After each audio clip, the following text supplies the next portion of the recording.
Good morning, students.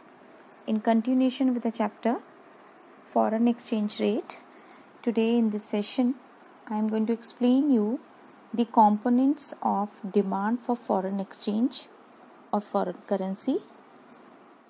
You can also say why is foreign exchange demanded.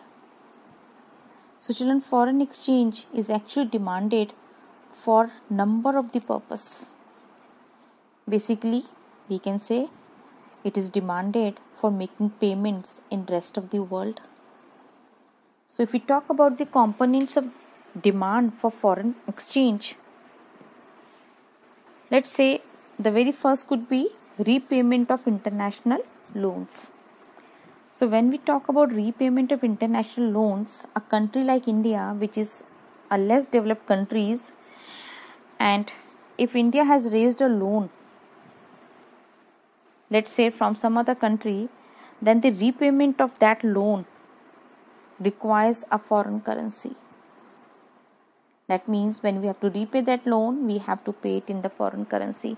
And let's say, as I already told you previously also, that US dollar is a universal accepted currency. So either we need the currency of that country to whom we have to pay back the loan, or you can pay the loan in the form, let's say, in US dollars. In both the case, we need a foreign currency. Then we can say foreign investment. That is, if the investment in rest of the world, which is a very important business activity, has to be done. Let's say if India has to do the investment in some or the other country of the world, then we need a currency of that country in which the investment has to be made. For example, if we have to do the investment in USA, then we need US dollar for that. Then we can say let's say we demand for foreign currency because for import, like we import a number of the goods from the other countries. For example, let's say a cell phone or a TV or any kind of a service which we of course take from some other country, from rest of the world, then it requires a foreign exchange because the payment for import are to be made in the foreign exchange only. So we need a foreign currency for that. Then it could be a direct purchase abroad. When we talk about direct purchase abroad, you might have heard that there are a number of the people who go to abroad from our country, and the reason could be, let's say, they could be a tourist, or some of the other people, they go for the medical treatment. So what they need a foreign currency of the country wherever they are. So that involves a direct purchase abroad. Then the foreign currency is required for grants and donation. Grants and donation, which are known as unilateral payment. So that is the grants and donation to the rest of the world. That means that if a grant or donation has to be given to some or the other country, then it often has to be made in terms of currency of that particular country, or you can say a currency which is internationally accepted, like US dollar. Then we can say the payment of income. That means the demand for foreign exchange in the domestic economy is also required for the payment of factor income. Factor income means rent, interest, profit, dividend, or wages. Now we also require the foreign exchange because we need to do the payment, factor payment, right, which we are supposed to send abroad.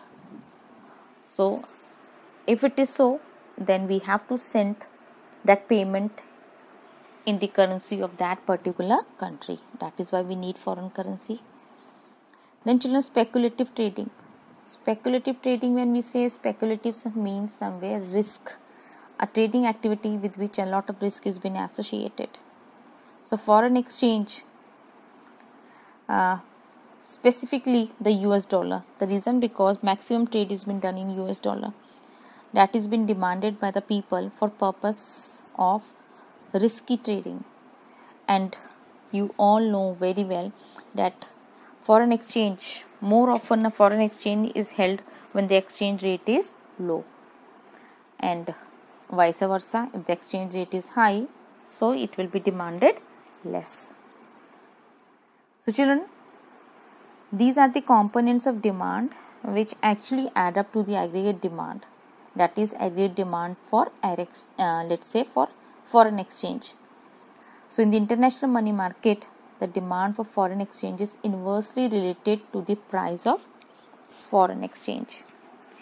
You know very well, we have already done that demand extends when the price rate, that is exchange rate, falls, and the demand contracts when the exchange rate rises. So a shift in demand curve always occurs when any of the component of demand shows a rise or fall in the existing rate of exchange. Okay. Now the question comes, what are the sources of foreign exchange? That is, from where we are able to supply that foreign exchange. You can say the supply of foreign exchange depends on the number of the sources.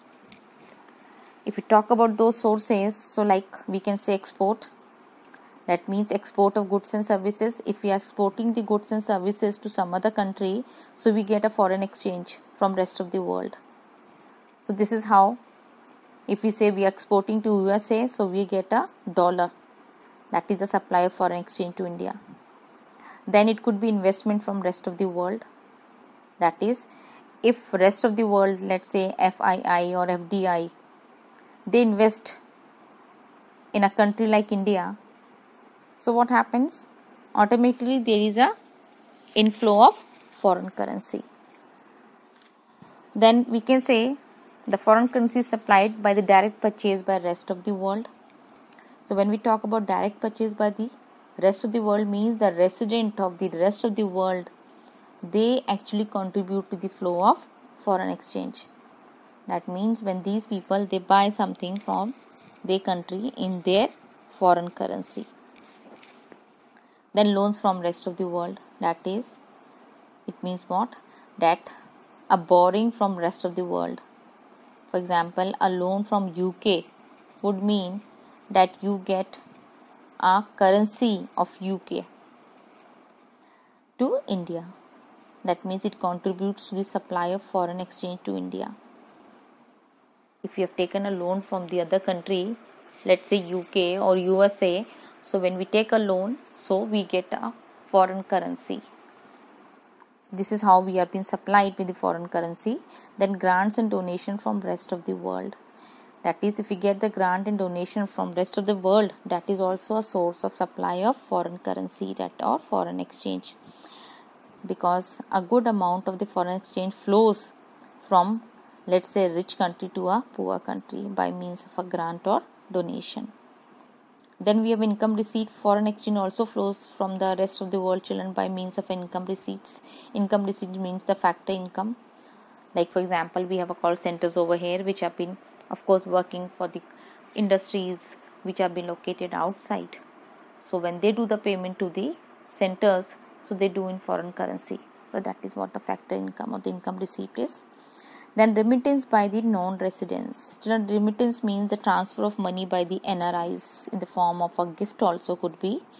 So when NRIs, they transfer this money, if they are residing in some other part of the world and they transfer the money, so that is also a source of supply of foreign exchange from rest of the world.